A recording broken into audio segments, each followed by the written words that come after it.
नमस्कार। कार्यक्रम कृषि दर्शन में आप सभी किसान भाइयों और बहनों का तहे दिल से स्वागत है।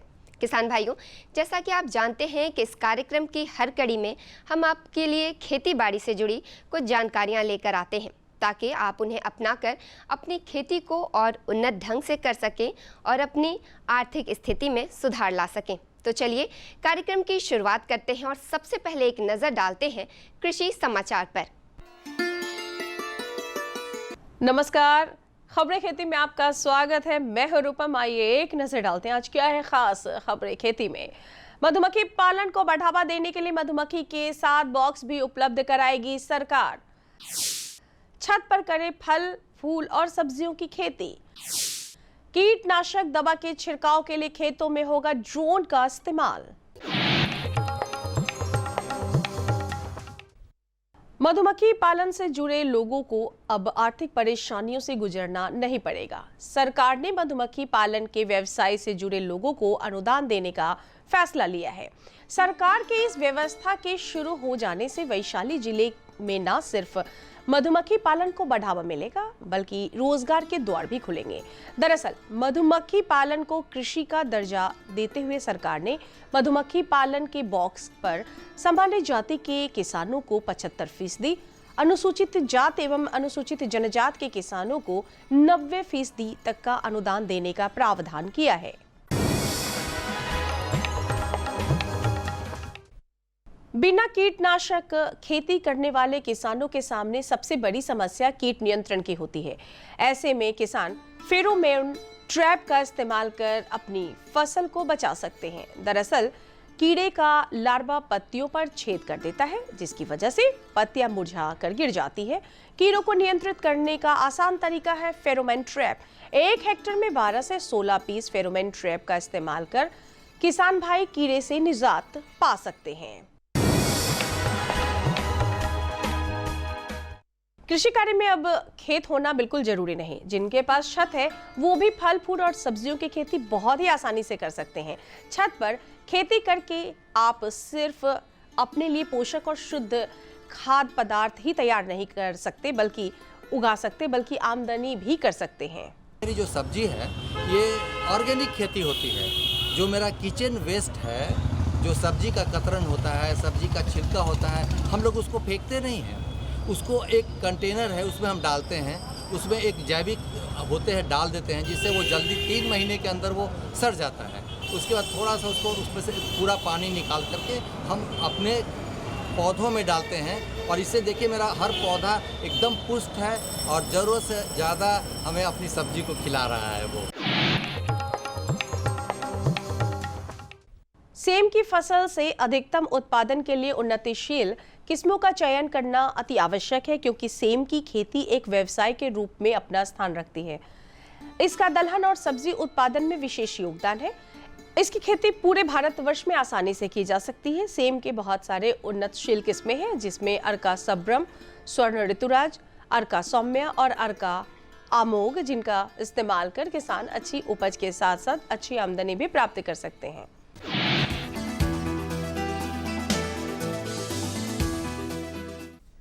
बिहार में कृषि को बढ़ावा देने के लिए लगातार नए नए उपकरणों का प्रयोग लगातार बढ़ता चला जा रहा है। इसी कड़ी में अब कृषि कार्य को बेहतर करने के लिए ड्रोन का इस्तेमाल भी किया जा रहा है।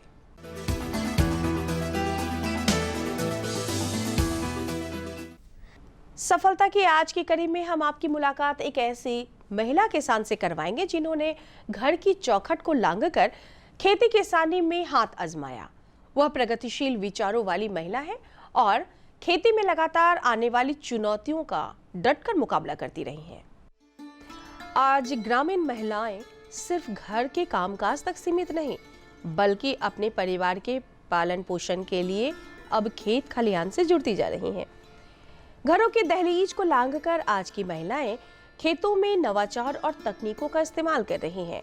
वैशाली जिले की गायत्री देवी एक ऐसी महिला किसान है जो अपने क्षेत्र में प्रगतिशील महिला के रूप में जानी जाती हैं, क्योंकि गायत्री सब्जी की खेती के अलावा कुशलता पूर्वक पशुपालन कर अपने आय को मजबूत कर रही हैं। समेकित कृषि प्रणाली को अपनाकर गायत्री व्यावसायिक तौर पर खेती कर सालाना 2 लाख से अधिक कमाई कर रही हैं, जो किसी भी साधारण महिला के लिए गर्व और सम्मान का विषय है। अब एक नजर मंडी भाव पर। आइए एक नजर डालते हैं राजधानी पटना के थोक अनाज मंडी पर। जानते हैं चावल के ताजा भाव। उत्तम मोटा मंसूरी चावल 2900 से 3100 रुपए प्रति क्विंटल, परिमल चावल 3800 से 4200 रुपए प्रति क्विंटल, सुपर उसना 3800 से 4000 रुपए प्रति क्विंटल, सोनम उत्तम 4000 से 4600 रुपए प्रति क्विंटल। कैसा रहेगा अगले 24 घंटे में राजधानी पटना का तापमान? एक नजर मौसम के मिजाज पर। मौसम विभाग के मुताबिक अगले 24 घंटे में राज्य में मौसम बिल्कुल साफ रहेगा, साथ ही तापमान में थोड़ी वृद्धि दर्ज की जा सकती है। राजधानी पटना का अधिकतम तापमान 32 डिग्री सेल्सियस और न्यूनतम तापमान 16 डिग्री सेल्सियस बने रहने की संभावना है। इस सप्ताह तापमान बढ़ने की संभावना को देखते हुए किसानों को सलाह दी जाती है कि फसलों और सब्जियों में आवश्यकता अनुसार हल्की सिंचाई करें। सरसों की फसल जिसमें 80% फली परिपक्व हो गई है, अच्छी धूप के दिनों में उसे आप काट सकते हैं। तो किसान भाइयों, अभी आप देख रहे थे कृषि समाचार, जिसमें आपने कृषि जगत में हो रही तमाम नई हलचल को जाना, साथ ही साथ सफलता की नई कहानी, मंडी भाव और मौसम की जानकारी हासिल की। चलिए इसी के साथ चलते हैं कार्यक्रम के अगले भाग में, जहां हम जानेंगे कृषि में आ रही समस्याओं के विषय में। जैसा कि आप जानते हैं आज मंगलवार है और आज फोन इन लाइव के माध्यम से हम आपका सीधा संपर्क हमारे कृषि विशेषज्ञों से कराते हैं। तो चलिए बिना देर किए सीधे चलते हैं स्टूडियो, जहां हमारे कृषि विशेषज्ञ आपके सवालों का जवाब देने के लिए आपके फ़ोन का इंतज़ार कर रहे हैं।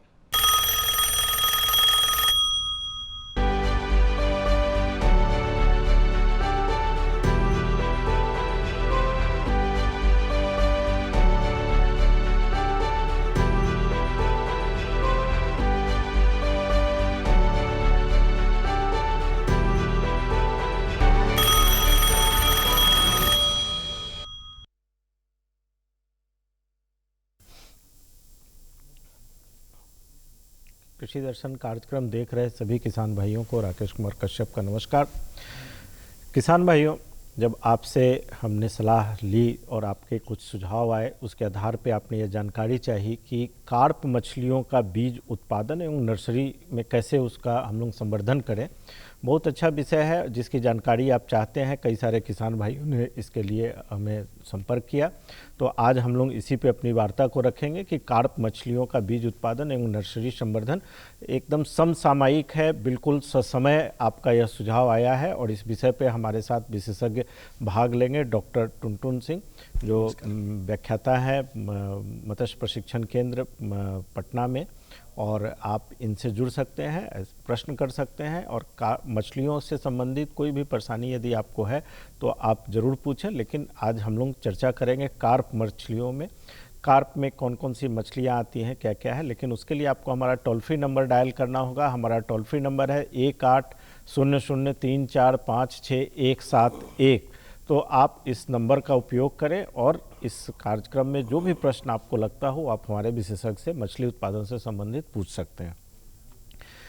सबसे पहले ये कई सारे किसान भाइयों का ये आया कि मछली में जैसे हम लोग बीज उत्पादन को लेकर कुछ बात करें। बहुत अच्छा सुझाव था, कई लोगों का है तो नाम नहीं ले रहे हैं, लेकिन इसलिए तो सबसे पहले कार्प के श्रेणी में कौन कौन सी मछलियाँ आती हैं? बिल्कुल सही आपने कहा। कार्प मछली की बात करते हैं तो कार्प मछली को भी 2 भागों में बांटा गया है, माइनर कार्प और मेजर कार्प। मेजर कार्प में जो मछलियाँ आती हैं उसमें रेहू है, कतला है और नैनी है, जिसे इंडियन मेजर कार्प के नाम से जाना जाता है। इसके साथ मिश्रित मछली पालन में 3 और एक्जोटिक कार्प का खेती की जाती है, जिसमें आपका ग्रास कार्प हुआ, कॉमन कार्प हुआ और सिल्वर कार्प हुआ। ये 6 जो है मेजर कार्प के तहत आते हैं। माइनर कार्प के तहत जो है वो लेबियो बाटा, लेबियो गोनियो, लेबियो पुंक्टियस, ये सब सारी चीज़ें। अभी जैसे कार्प के विषय में अगर कोई किसान भाई ने कहा कि सर अभी समय है, तो क्या इस समय में, आज जब हम लोग बैठे हैं कि फरवरी के लगभग अंतिम सप्ताह में है, तो कार्प के किन किन मछलियों का अभी बीज उत्पादन किया जा सकता है? कार्प मछली में 2 प्रजाति अभी है जो समय के अनुसार फरवरी और मार्च में जिसकी ब्रीडिंग की जाती है, जिसका बीज उत्पादन किया जाता है, जिसमें कॉमन कार्प हो गया वो और दूसरा ग्रास कार्प हो गया। 2 प्रजाति का इस समय जो भी हैचरी में जो लोग हैचरी चला रहे हैं वो भी ब्रीडिंग स्टार्ट कर सकते हैं। कॉमन कार्प चूँकि स्थिर पानी में भी ब्रीड करती है, इसलिए हापा ब्रीडिंग टेक्नोलॉजी से वो तालाब में ही साफ़ सुथरा कर करके 2 हापा लगा करके 2 मीटर गुना 4 मीटर गुना 1 मीटर गहराई का हापा लगा करके तालाब में भी बीज का उत्पादन कॉमन कार्प का किया जा सकता है। जैसे अभी आपने 2 श्रेणियों में बांटा, इंडियन मेजर कार्प जो मेजर है और माइनर है, तो ये तो माइनर, मेजर कार्प जो है हमारी जैसे रोहू, कतला और नैनी, इनके ब्रीडिंग का क्या समय होता है? रेहू, कतला, नैनी का ब्रीडिंग का सीजन बरसात होता है, लेकिन चूंकि टेम्परेचर, चूंकि आजकल ग्लोबल क्लाइमेटिक चेंज के चलते टेम्परेचर शुरू में ही अप्रैल मई में ही काफ़ी आ जाता है, तो बहुत सारे किसान जो ब्रूडर मैनेजमेंट बेटर करते हैं, प्रजनक मछलियों का प्रबंधन जिनका बेहतर रहता है, यानी नर मादा को सेपरेट करके उनका खान पान बढ़िया रखते हैं, तो वो अप्रैल लास्ट वीक से अप्रैल मई से रेहू, कतला, नैनी का भी बीज का उत्पादन ले सकते हैं।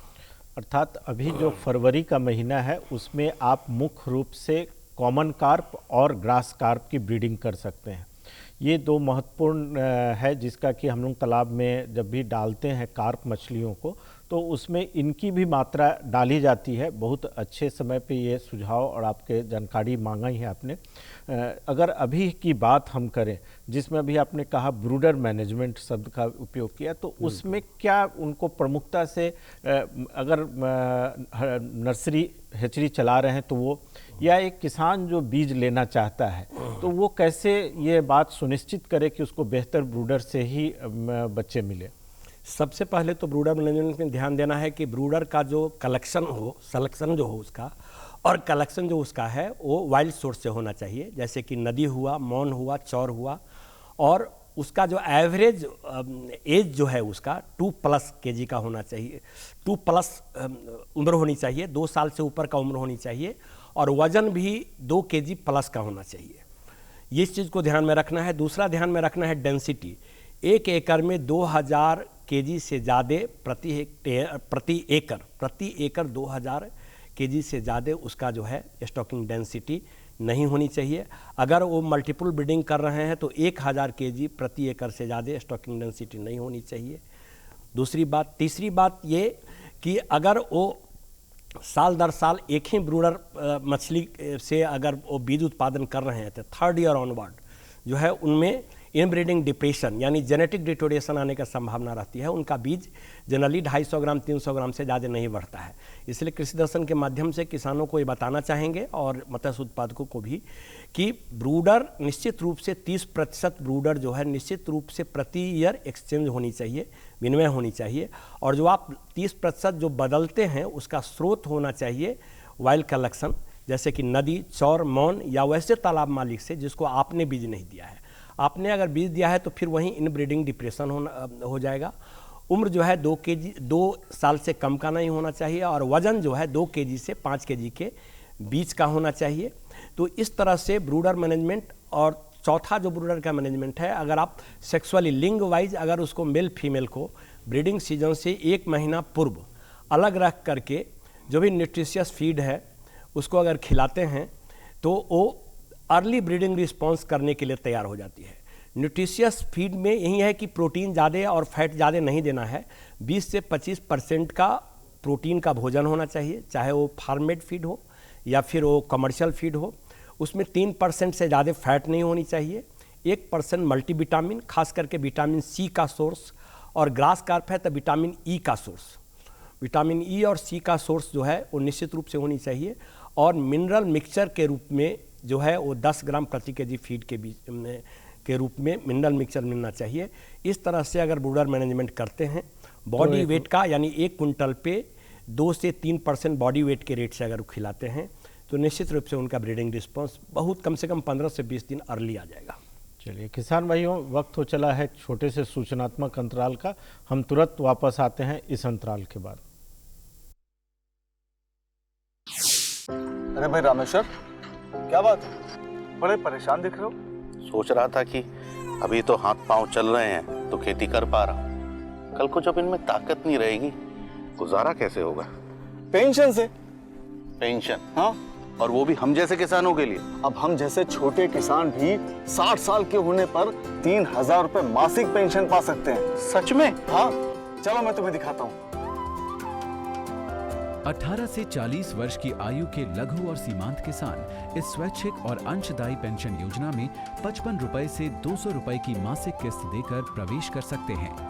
भारत सरकार भी हर महीने किसान के बराबर किस्त का योगदान करेगी। कभी नहीं सोचा था कि हम जैसे किसानों की भी पेंशन का सपना कभी सच होगा। प्रधानमंत्री किसान मान धन योजना, अन्नदाता के परिश्रम को संबल, पेंशन से सुरक्षित उनका कर। नजदीकी जन सेवा केंद्र जाकर इस योजना से जुड़ें। वाह मेरे स्मार्ट किसान, स्मार्टफोन है, डाटा भी है और कृषि नेटवर्क ऐप खेती की हर समस्या का समाधान। बीज का चयन, फसल बीमारी के उपचार, आसपास के मंडियों के भाव, अब हमारे हाथ में हर समाधान। कृषि नेटवर्क, किसान का स्वाभिमान। डाउनलोड करें अभी के अभी।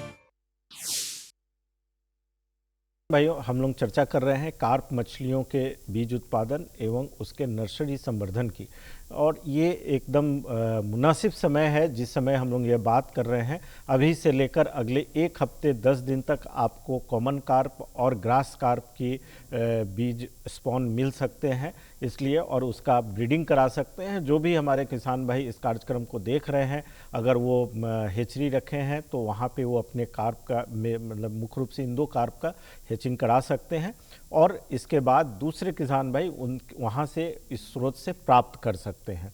2 महत्वपूर्ण बातें अभी विशेषज्ञों के साथ बात में आई सामने कि ब्रूडर मैनेजमेंट बहुत ही महत्वपूर्ण है अगर आप उसका बेहतर उत्पादन चाहते हैं तो। अभी एक किसान भाई फोन लाइन पे जुड़े हुए हैं, प्रश्न लेते हैं पहले उनका। हेलो। हाँ सर नमस्कार। हेलो। हाँ सर नमस्कार। हेलो, मैं वासुदेव नवादा से बोल रहा हूँ सर। मैं जानना नहीं हो पा रहे हैं संपर्क।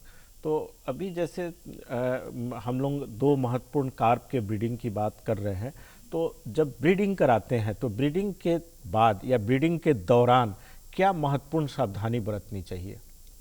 ब्रीडिंग के समय सबसे पहले सावधानी ये बरतना है कि आप ओवर डेंसिटी में कभी भी ब्रीडिंग टैंक में ब्रूडर को मत रखिए।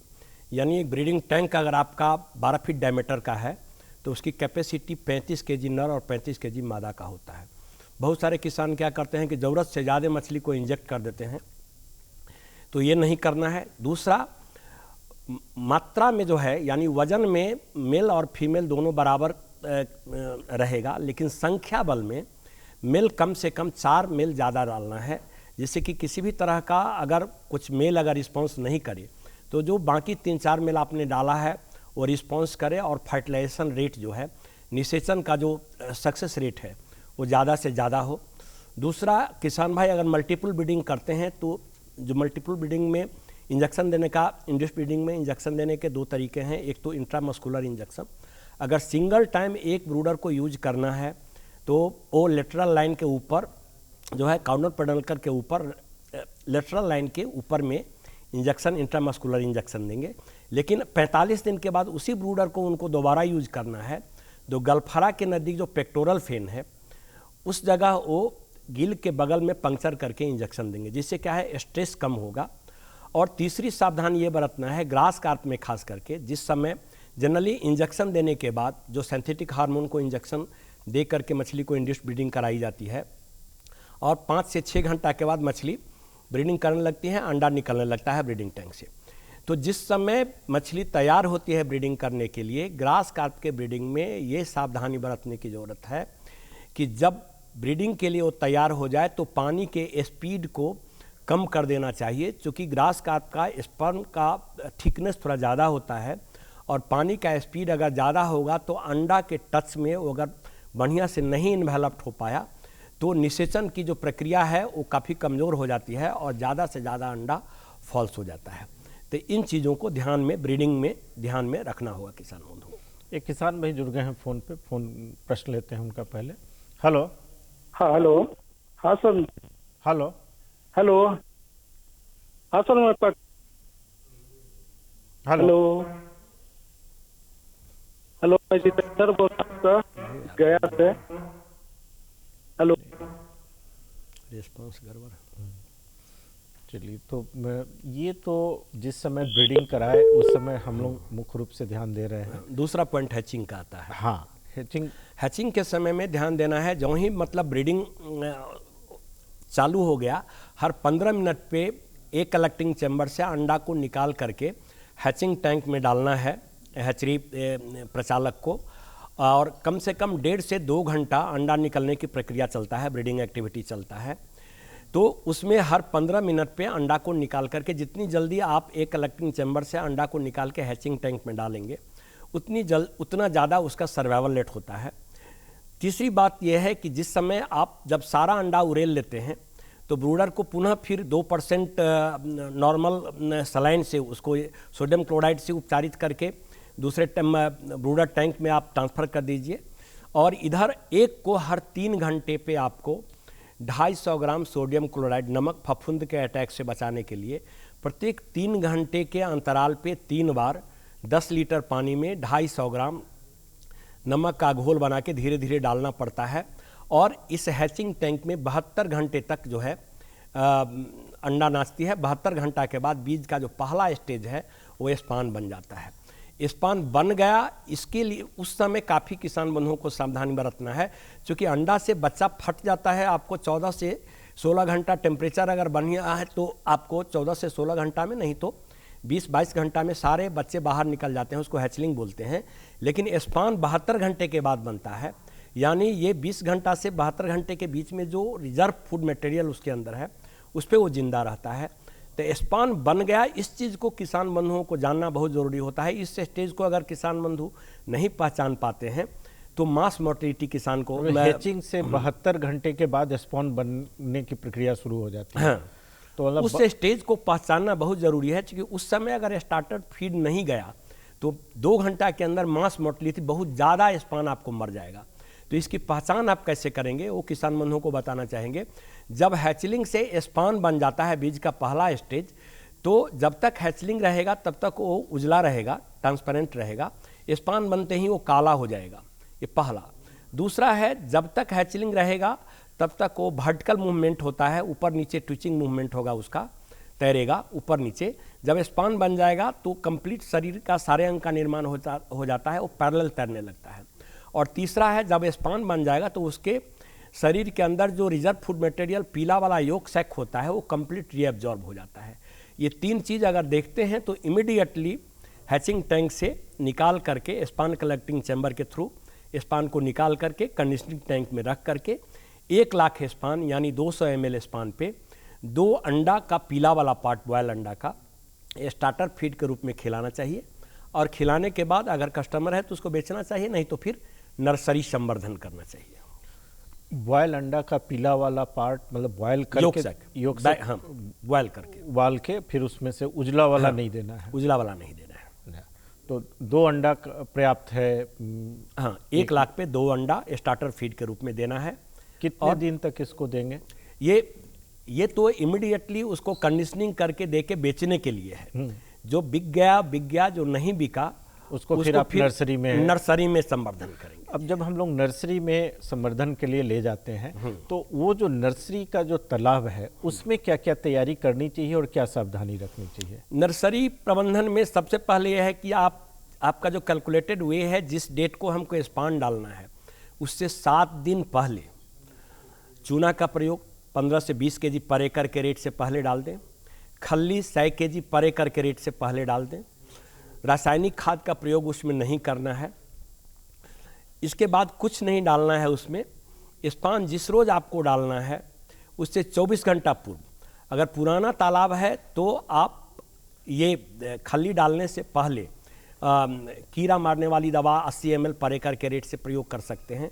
और अगर नई तालाब है तो कीड़ा मारने वाली दवा डालने की ज़रूरत नहीं है। फिर स्पॉन्ज जिस रोज डालना है उससे 24 घंटा पूर्व खाली जाल चला दें। खाली जाल चला करके 400 ग्राम पर एकड़ के दर से पोटेशियम परमैंगनेट या मार्केट में उपलब्ध जो भी वाटर सैनिटाइजर है 500 ml पर एकड़ के रेट से डालें। इसके 24 घंटा के बाद किसान बंधु 20 लाख पर एकड़ के दर से 20 लाख पर एकड़ के दर से स्पान का संवर्धन कर सकते हैं।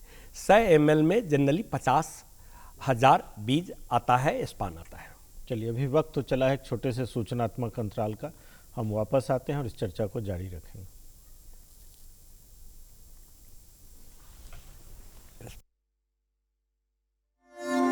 प्रधानमंत्री किसान सम्मान निधि, उसका लाभ उन किसानों को मिलेगा जिनके पास 5 एकड़ से कम भूमि है।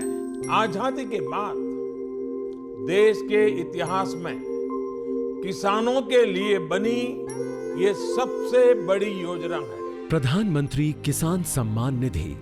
इस योजना के तहत 2 हेक्टेयर तक की जोत वाले किसान परिवार को 6,000 रुपए का सालाना भुगतान होगा, जो पात्र किसानों को 2-2 हजार की 3 किश्तों में सीधा उनके खातों में जमा होगा। इन पात्र परिवारों का चयन राज्य सरकार कर रही है। इस योजना का पूरा खर्च भारत सरकार वहन कर रही है। सम्मान, जिस पर हमेशा अन्नदाता का हक था, उसे अब वो सीने पर लगाकर घूम भी सकेगा। प्रधानमंत्री किसान सम्मान निधि, किसान की किसानी का नया अभिमान। वाह मेरे स्मार्ट किसान, स्मार्टफोन है, डाटा भी है और कृषि नेटवर्क ऐप खेती की हर समस्या का समाधान। बीज का चयन, फसल बीमारी के उपचार, आसपास के मंडियों के भाव, अब हमारे हाथ में हर समाधान। कृषि नेटवर्क, किसान का स्वाभिमान। डाउनलोड करें अभी के अभी। टुनटुन जी, नर्सरी में जब हम लोगों ने डाला तो उस समय उसके पहले की तैयारी की बात हो गई, लेकिन डालने के उपरांत क्या करना होगा, उसको क्या फीड देनी? डालने के बाद फीड मैनेजमेंट बहुत इंपॉर्टेंट पहलू है।